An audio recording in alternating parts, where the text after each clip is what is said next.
नमस्कार, मैं योगेश रागा आपके अपने YouTube channel Saraswati classes Jehanabad में आपका हार्दिक अभिनंदन करता हूं। तो प्यारे छात्रों, आज आपका सेशन बहुत ज़बरदस्त होने वाला है। सेशन में देखिए बायोलॉजी का चैप्टर है आपका प्यारे छात्रों कान को हम इंग्लिश में कहते हैं ईयर। तो सबसे पहले हम देखेंगे कि कान होता क्या है। ठीक है, देखिए मनुष्य में दो कान होते हैं। कान जो है हमारा एक संवेदी अंग है। ठीक है प्यारे छात्रों, संवेदी अंग है। और ये जो है इसका कार्य क्या होता है, बाह्य जो ध्वनि है, बाह्य ध्वनि को ग्रहण करना। परीक्षा तो क्वेश्चन पूछ लेगा कि बताइए कान कैसा अंग है। तो प्यारे छात्रों, कान एक संवेदी अंग है। इसका जो कार्य है बाह्य ध्वनि को ग्रहण करना, इसका कार्य होता है। और प्यारे छात्रों, इसका और कार्य है शरीर के जो संतुलन है, संतुलन को बनाए रखना, इसका कार्य है। जो शरीर का संतुलन होता है उसको बनाए रखने का कार्य किसका होता है, हमारे कान का होता है। ठीक है प्यारे छात्रों, तो आपने देखा होगा अगर हमारे कानों में अच्छी अच्छी बातें आ रही हैं तो वो सीधी हमें टच कहाँ करती हैं, वो सीधी हमारी माइंड पे टच करती हैं। और टच करने के बाद हमारी जो सोच है, हमारा जो कार्य करने का तरीका है, वो उसी प्रकार से बंद हो जाता है। ठीक है, जैसे आपने देखा यहाँ हम बातें कर रहे हैं, चार लोग जब बातें कर रहे हैं कि आज ये हमें सरकारी नौकरी प्राप्त करनी है, तो बातें हमारी कहाँ आ रही हैं, वो बाह्य उद्दीपन कहाँ आ रही हैं, वो हमारे कानों में आ रही हैं। देखिए, और जो हमारे कानों में आ रही हैं तो उसी प्रकार से वो हमारे माइंड को टच करती हैं। माइंड टच करने के बाद हम उसी रास्ते पर चल जाते हैं। तो प्यारे छात्रों, ये आपका जो कान का टॉपिक है वेरी वेरी इंपॉर्टेंट टॉपिक है। तो मैं कहने वाला हूं आपको कि ऐसा टॉपिक आपको किस चैनल पे नहीं मिलेगा। आपको कंटिन्यू कोई ना कोई टॉपिक आपको मिल रहा है। ठीक है प्यारे छात्रों, अब अगला बात आ जाती है, हम बाह्य ध्वनि को ग्रहण करता है, ये शरीर के संतुलन को बनाता है। और इसका अगला काम है जो बाह्य तरंग होती हैं, बाह्य ध्वनि तरंग कहेंगे उनको। वही बात आ गई कि ध्वनि वही चीज है, बाह्य जो तरंग है उनको ग्रहण करने का कार्य भी किसका है, वो भी हमारे कान का कार्य है। प्यारे छात्रों ध्यान रखें। ठीक है, अब अगला है, देखिए ये हमारा हड्डी से नहीं बना होता है, ये उपास्थि से बना होता है। कहने का मतलब ये अस्थि से नहीं बनकर ये किससे बनता है, अस्थि से नहीं बनता है। ठीक है, अस्थि से तो इसको हम क्रॉस कर दे, उपास्थि से इसको हम राइट कर देते हैं।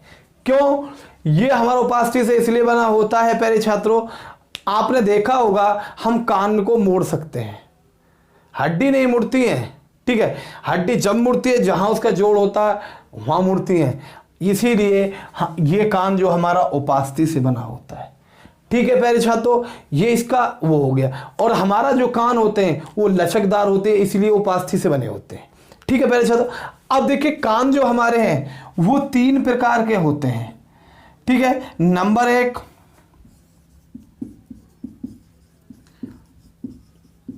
देखिए कान को दूसरा नाम हम कर्ण भी कहते हैं। ठीक है, कान या कर्ण वो तीन प्रकार के होते हैं। नंबर एक होता है बाह्य कर्ण कहेंगे, नंबर दो मध्य कर्ण, और नंबर तीन अंतःकरण या आंतरिक करण। तो प्यारे छात्रों, हमारा जो कान होते हैं, कान के अंदर जो भाग होते हैं, प्रकार होते हैं, वो तीन प्रकार होते हैं, बाह्यकरण, मध्यकरण और अंत्य या आंतरिक करण। तो मैं आशा करता हूं प्यारे छात्रों समझ में आ रहा होगा। अब हम बाह्यकरण को, सबसे पहले हम बाह्यकरण की बात करेंगे प्यारे छात्रों। देखिए बाह्यकरण होता क्या है। देखिए बाह्यकरण है ये सिर के दोनों तरफ होते हैं।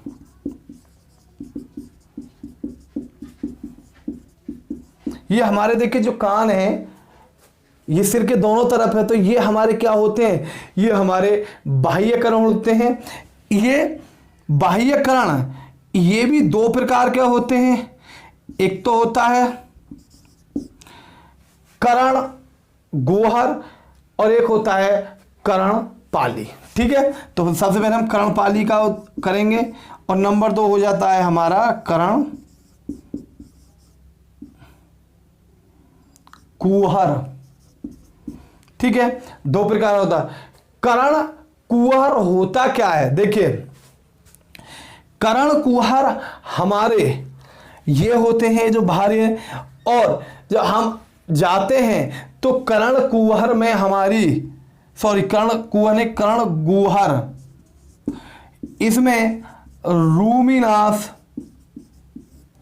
ग्रंथि पाई जाती है। पहले से तो रूमिनस ग्रंथि होती क्या है, तुमने देखा होगा कान में एक चिपचिपा पीले रंग का एक पदार्थ निकलता है, चिपचिपा निकलता है। तो चिपचिपा पदार्थ जो होता है कान में वो रूमिनस ग्रंथि से निकलता है। चिपचिपा पदार्थ का निकलना, जैसे हमने पढ़ाया था कल, मैंने आपको जो पीछे हमने वीडियो पढ़ाई थी आपको, वो वीडियो थी हमारी आंख की। तो आंख में जो एक माइबोबियम ग्रंथि थी जिससे हमारी ढींड या पीला रंग का चिपचिपा पदार्थ निकलता था, वो माइबोबियम ग्रंथि थी, या लेक्रिमल ग्रंथि जिससे हमें आंसू निकलते थे, वो मैंने आपको किसमें पढ़ाया था परीक्षा। तो वो भी एक संवेदी अंग था आंख। ठीक है, संवेदी अंग था, संवेदी अंग कहते हैं नाजुक अंगों को। ठीक है, अब बात आ जाती है, ये जो पदार्थ होता है चिपचिपा, ये मोम की तरह होता है। ठीक है, जो हमारे कान से निकलता है, और इसका जो कार्य होता है, ये जो चिपचिपे पदार्थ का कार्य होता है, ये क्या होता है, जो बाहर से हमारे कण आते हैं, धूल के कण, उनको रोकने का कार्य चिपचिपा पदार्थ करता है। तुमने देखा होगा जब हम कान होता है तो हम बाल भी होते हैं कुछ छोटे छोटे, वो भी धूल को रोकते हैं। प्यारे छात्रों, हमारी नाक में भी छोटे छोटे बाल होते हैं, वो भी धूल को रोकने काम करते हैं। ठीक है, तो और हमारा जो पदार्थ है ये चिपचिपा, ये भी धूल कणों को रोकने का कार्य करता है और रोक कर उसको कान से बाहर निकाल देता है। तो ये अगर हम कह सकते हैं कि रूमिनस ग्रंथि जो होती है वो बाह्य धूल के आने वाले कणों को अपना एक चिपचिपा पदार्थ का श्रावण करके बाहर निकालती है। ठीक है, अब आ जाता है प्यारे छात्रों, अगली बात चलती है मध्यकरण। ठीक है, मध्य में बीच का कर्ण, बीच के कान। ठीक है, अब मध्यकरण होता क्या है, देखिए गुफा के रूप में होता है। कान में गुफा के रूप में इसका कार्य होता है, किसका, मध्यकरण। ये गुफा, तुम आप भीतर जाएंगे कान तो यहां जो होगा ये गुफा के रूप में होती है, तो मध्यकरण होता है। ठीक है, इस मध्यकरण में ये गुफा के रूप में होगा, यहीं पर एक टिम्पेनिक, ठीक है, गुहा होती है जिसको हम कर्ण पटल भी कहते हैं। किसे कहते हैं, इसको टिम्पेनिक गुहा को हम कर्ण पटल भी कहते हैं। ठीक है, इसका ध्यान रखें, ये जो टिम्पेनिक गुहा है, जब हम जमाई लेते हैं, तुमने देखा होगा जब मनुष्य जमाई लेता है तो ये टिम्पेनिक गुफा खुल जाती है। ठीक है, तुमने देखा होगा आंख एकदम, हमारी आंख खुलती है तो यहां से हमें ऐसे लगता है बीच का उठा हुआ और उससे हवा से निकलती है, तो ये टिम्पेनिक गुहा होता है। ठीक है, अब इसी बीच में ये हम मध्यकरण जो है, इसमें 3 प्रकार इसकी हड्डियां होती हैं। सिकांतकरण को बाद में करेंगे। कौन सी 3 है हड्डी होती है, नंबर 1 होती है, इसमें 3 हड्डी होती है मेलियस। मेलियस जो हड्डी होती है ये कान की सबसे बड़ी हड्डी है। कान की सबसे बड़ी हड्डी। कहने का मतलब है उपास्थि से बना होता है, ठीक है, लेकिन कान में भीतर होती है, आप देख रहे होंगे, ये सबसे बड़ी हड्डी है। नंबर 2 है इनकस।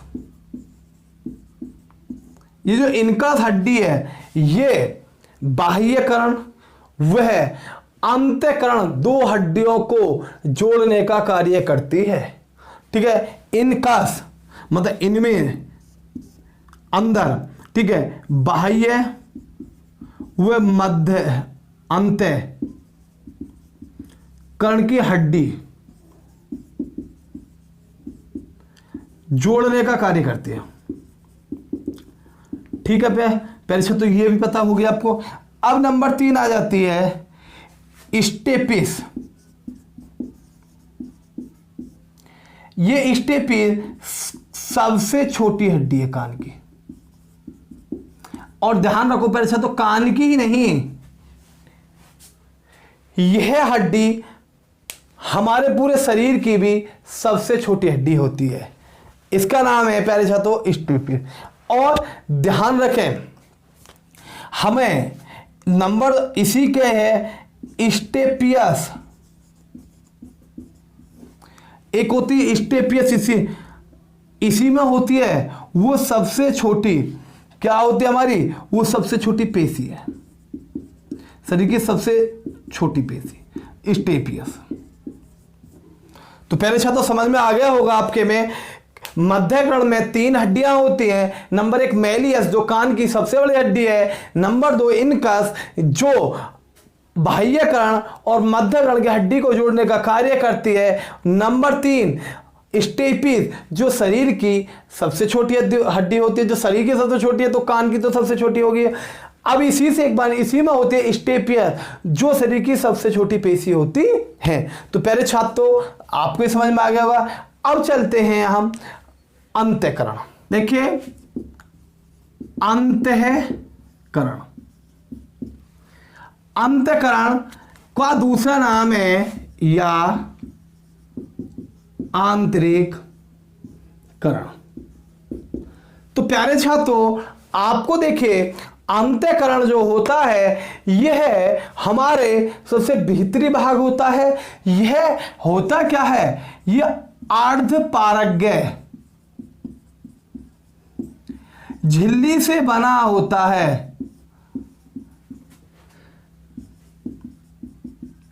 ठीक है, पहले छात्रों पूछ लेता है कि अंतःकरण या आंतरिक करण किस झिल्ली से बना होता है। तो प्यारे छात्रों ये अर्धपारगय झिल्ली से बना होता है। अब इसको हम देखिए अंतःकरण जो इसको हम कला लेवरिंथ कहते हैं, लेवरिंथ कहते हैं, ठीक है, कला लेवरिंथ कहते हैं। जो एक कान के, ये कान के चारों तरफ क्या बनाती है, चारों तरफ कोष बनाती है, घेरा बनाती है। ये जो हमारा कला लेवरिंथ होती है, ठीक है। इसी के अंदर क्या होते हैं, कैल्शियम कार्बोनेट के कण होते हैं। वो क्या कार्य करते हैं, जो हमारे शरीर मतलब बाह्य जो हमारे धूल के कण जाते हैं उनको रोकने का कार्य ये भी करते हैं। और जितनी भी हमारी विषम मतलब कहने का विषम चीजें होती है जो नुकसानदायक होते हैं उनको रोकने का कार्य कैल्शियम कार्बोनेट के कण करते हैं। तो पहले छात्रों ये आपके समझ में आ रहा होगा। फिर है एक इसी के अंदर होती है एम्पुला ग्रंथि। एम्पुला ग्रंथि होती है जिसका कार्य है शरीर को संतुलन करना, संतुलन करना। यही हमारा ध्यान रखना कि जब अब पर्दा होता है वो एक कान में पर्दा होता है, वो अर्धपारगय झिल्ली से बना होता है। जो अर्धपारगय झिल्ली से बना होता है पहले तो वहां हमारे क्या होता है, वहां पर हमारे क्या टकराते हैं, जाकर ये ध्वनि की तरंग टकराती है और जब ध्वनि तरंग टकराती हैं तो क्या होता है, उनको कम, ज्यादा है तो कम करता है, कम है तो ज्यादा करता है, उसको जो कैचिंग पावर है उसको वो नॉर्मल करता है।